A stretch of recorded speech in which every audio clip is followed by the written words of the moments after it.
கச்சத்தீவை மீட்க வேண்டும் என்ற போராட்டத்தை காவிரிப்படை இந்து ரயில்வே மற்றும் இந்து அமைப்புகள் தொடர்ந்து போராடி கொண்டிருக்கிறது. 20 ஆண்டுகளாக சோழன் சிலைக்கு மாலையிட்டு கச்சத்தீவு செல்வது வாடிக்கையாக உள்ளது. ஆனால் வருடந்தோறும் கச்சத்தீவுக்கு போகும்போது ராஜராஜ சோழனுக்கு மாலையிடுவதற்கு நகராட்சி நிர்வாகமோ காவல்துறையோ யாரோ ஒருவர் தடுக்கிறார்கள். அது மட்டுமல்ல, இந்த பகுதியை ராஜராஜ சோழன் ஆண்டதுனால தஞ்சை பெரிய கோயில் பிரதிஷ்டை பெற்ற கோயில். இந்த கோயிலை இந்தியாவிலிருந்து உலக நாட்டிலிருந்து லட்சக்கணக்கான மக்கள் இந்த கோயிலையும் ராஜராஜ சோழனையும் தரிசனிக்க வருகிறார்கள். இந்த கோயிலை கட்டியது யார் என்று பார்வையிடுவதற்கு ராஜராஜ சோழன் என்று வரலாறு சொல்லுகிறது. அவர் சிலையை பார்ப்பதற்கு, போட்டோ எடுப்பதற்கோ, அவர் சுற்றி பார்ப்பதற்கோ அனுமதிக்கவில்லை.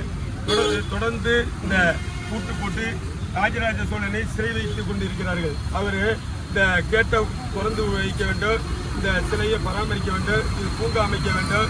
மாநகராட்சி இதுவரை எந்த நடவடிக்கையும் ராஜராஜ சோழனுக்கு எடுக்கவில்லை. தொடர்ந்து இதை பூட்டி வைத்துக் கொண்டு பொதுமக்கள் வெளியிலிருந்து போட்டோ எடுக்கிற அவல நிலைக்கு தள்ளப்படி இருக்கிறார்கள். அதனால் கச்சத்தீவை மீட்பதே பெரிய போராட்டமாக இருந்தாலும் ராஜராஜ சோழனுடைய கேட்டை திறப்பது மிகப்பெரிய போராட்டமாக இருக்கிறது. அதனால மாநகராட்சி உடனடியாக இதை பராமரித்து இந்த கேட்டை திறந்து வைக்குமாறு காவி புலிப்படை சார்பாக கேட்டுக்கொள்ளப்படுகிறது. நாங்கள் எப்போதுமே உலகத்தை தெற்காசியாவை ஆண்ட மாமன்னர் ராஜராஜ சோழன் அவர் ஆண்ட பூமியான கச்சத்தீவை மீட்டு எடுக்க வேண்டும் என்பதற்கு அவருக்கு மாலை மரியாதை செய்துவிட்டு அவர் திருக்கரங்களில் மனு கொடுத்துவிட்டு செல்வோம்.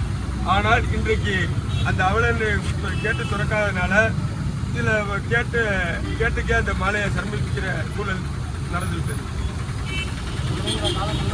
வருகிற காலங்களில் கண்டிப்பாக எப்போதுமே பொதுமக்கள் ராஜராஜ சோழனை பார்வையிடணும், அவரை தரிசனிக்கணும், இந்த கேட்டை திறந்து வைக்கணும்.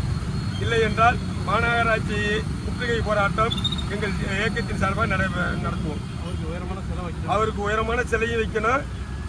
இந்த தெற்காசியாவே ஆண்ட மன்னன் இந்தியா தேசத்திலேயே பெரிய சிலையை அமைக்கணும். தஞ்சை மாநகரத்தில் இந்த சிலையை எடுத்து கோயில் உள்புறத்தில் பிரதிஷ்டை செய்யணும். ராஜராஜனுக்கு மணிமண்டபம் கட்டி ராஜராஜ புகழை வரலாற்றில் சிவரிக்குமாறு கேட்டுக்கொள்கிறேன்.